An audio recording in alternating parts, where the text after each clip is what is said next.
गुरु एक थे और था एक चेला, चले घूमने पास में था नदेला। चले चलते चलते मिली एक नगरी, चमाचम थी सड़कें चमाचम थी डगरी। मिली एक गवालिन धरे शीश गगरी।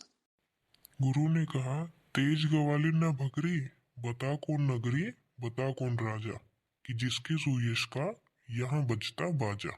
गवालिन ने कहा, महाराज पंडित पधारे भले हो यहाँ आज पंडित, यह अंधेर नगरी है अनबुझ राजा, टके सिर भाजी टके सिर खाजा। गुरु ने कहा, जान देना नहीं है, मुसीबत मुझे मोल लेना नहीं है, न जाने की अंधेर हो कौन क्षण में, यहाँ ठीक रहना समझता न मन में। गुरु ने कहा, किंतु चेला ने माना, गुरु को विवश हो पड़ा लौट जाना। गुरु जी गए रह गया किंतु चेला, यही सोचता होगा मोटा अकेला। चला हाट को देखने आज चेला, जो देखा वहां पर अजब रेला पेला। टके सिर हल्दी टके सिर जीरा, टके सिर ककड़ी टके सिर खीरा। टके सिर मिलती थी रबड़ी मलाई, बहुत रोज उसने मलाई उड़ाई। सुनो और आगे का फिर हाल ताजा, थी अंधेर नगरी था अनबुझ राजा। बरसता था पानी चमकती थी बिजली, थी बरसात आई दमकती थी बिजली। गरजते थे बादल झमकती थी बिजली, थी बरसात गहरी धमकती थी बिजली। गिरी राज्य की एक दीवार भारी, जहाँ राजा पहुंचे तुरंत ले सवारी। झपट संतरी को डपट कर बुलाया, गिरी क्यों ये दीवार किसने गिराया। कहा संतरी ने, महाराज साहब न इसमें खता मेरी न मेरा कर्तव्य, यह दीवार कमजोर पहले बनी थी, इसी से गिरी यह न मोटी घनी थी। खता कारीगर की महाराज साहब, न इसमें खता मेरी या मेरा कर्तव्य। बुलाया गया कारीगर झट वहाँ पर, बिठाया गया कारीगर झट वहाँ। कहा राजा ने, कारीगर को सजा दो, खता इसकी है आज इसको कजा दो। कहा कारीगर ने, जरा की न देरी, राज इसमें खता कुछ न मेरी, यह भिश्ती की गलती है ये उसकी शरारत, किया गारा गीला उसी की है गफलत।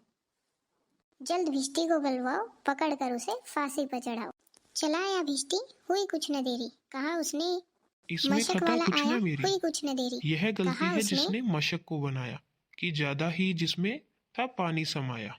इसमें खता कुछ न मेरी, यह मंत्री की गलती है मंत्री की गफलत, उन्हीं की शरारत उन्हीं की है हिकमत।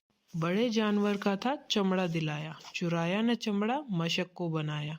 बड़ी थी मशक खूब भरता है पानी, यह गलती न मेरी यह गलती बिरानी। है मंत्री की गलती तो मंत्री को लाओ, हुआ हुक्म मंत्री को फांसी चढ़ाओ। चले मंत्री को लेकर जल्लाद फौरन, चढ़ाने को फांसी उसी दम उसी क्षण। मगर मंत्री था इतना दुबला पतला, न गर्दन में फांसी का फंदा था। कहा राजा ने, जिसकी मोटी हो गर्दन पकड़ कर उसे फांसी दो तुम इसी क्षण। चले संतरी ढूंढने मोटी गर्दन, मिला चेला खाता था हलवा दनादन। कहा संतरी ने, चले अब फौरन, महाराज ने भेजा न्योता इसी क्षण। बहुत मन में खुश हो चला आज चेला, कहा आज न्योता छकूंगा अकेला। मगर आगे पहुंचा तो देखा झमेला, वहां तो जुड़ा था अजब एक मेला। यह मोटी है गर्दन इसे तुम बढ़ाओ, इसको फांसी पर चढ़ाओ। कुछ खता तो बताओ, चुप न बकबक मचाओ। मगर था न बुद्धू था चालाक चेला, मचाया बड़ा ही वहीं पर झमेला। कहा, पहले गुरु जी के दर्शन करवाओ, मुझे बाद में चाहे फांसी चढ़ाओ। गुरु जी बुलाए गए झट वहां पर, कि रोता था चेला खड़ा जहां पर। गुरु जी ने चेले को आकर बुलाया, तुरंत कान में कुछ मंत्र गुनगुनाया। झगड़ने लगे फिर गुरु और चेला, मचा उनमें धक्का बड़ा रेल पेला। गुरु ने कहा, फांसी पर मैं चढ़ूंगा, फांसी पर मैं मरूंगा। हटाए न हटते अड़े ऐसे दोनों, छुटाए न छुटते लड़े ऐसे दोनों। बड़े राजा फौरन, बात क्या है। गुरु ने बताया करामात क्या है। चढ़ेगा जो फांसी मुहूर्त है ऐसी, न ऐसी मुहूर्त बनी बढ़िया जैसी। वह राजा नहीं चक्रवर्ती बनेगा, यह संसार का छत्र उस पर तनेगा। कहा राजा ने, बात सच अगर यही, गुरु का कथन झूठ होता नहीं।